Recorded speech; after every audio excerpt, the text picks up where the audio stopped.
Assalamualaikum warahmatullahi wabarakatuh. Perkenalkan, nama saya Zahwa Kaila Ramadanti dengan NIM 220903502246. Saya di sini akan menjelaskan tentang variable costing dan laporan tersegmentasi. Variable costing adalah metode yang digunakan dalam keuangan manajerial untuk menghitung biaya produksi.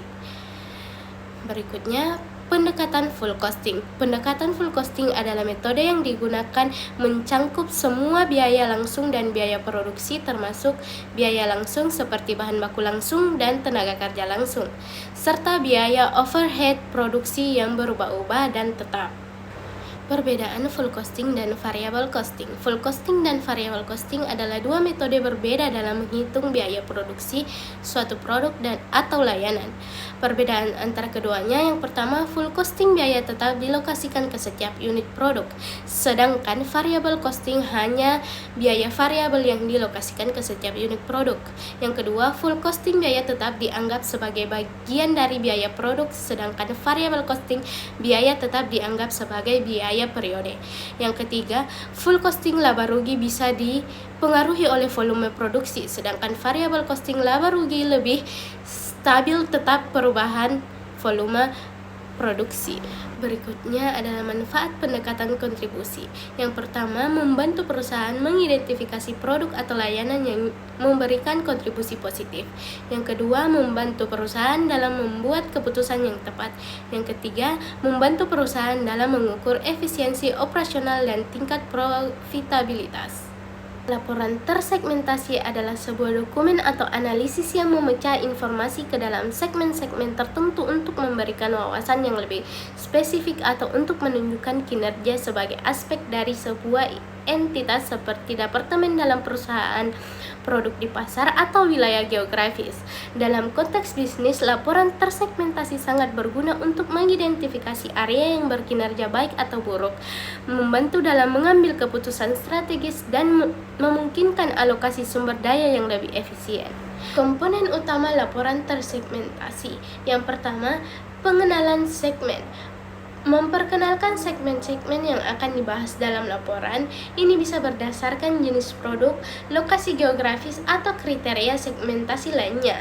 Yang kedua, analisis kinerja per segmen.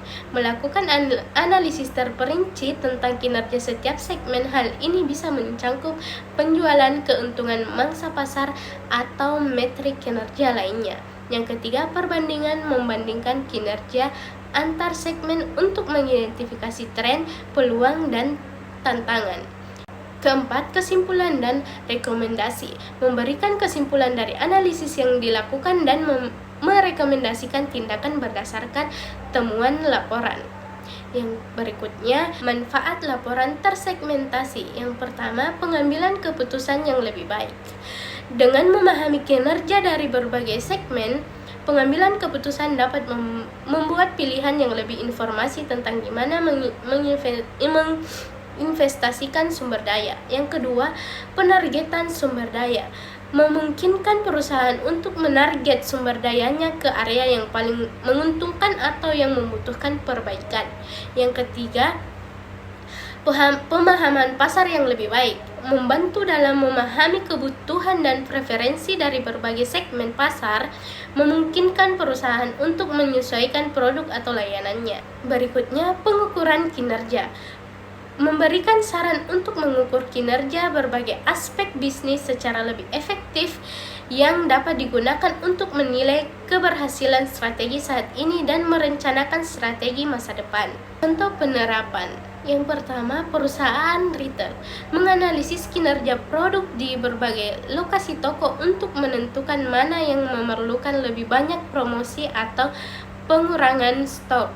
Yang kedua, perusahaan teknologi memecah pendapatan dan pertumbuhan berdasarkan jenis produk atau layanan untuk mengidentifikasi area yang membutuhkan inovasi atau peningkatan. Yang ketiga, lembaga keuangan menggunakan laporan tersegmentasi untuk memahami perilaku pinjaman atau tabungan di antara berbagai demografi pelanggan, membantu dalam menawarkan produk yang lebih sesuai.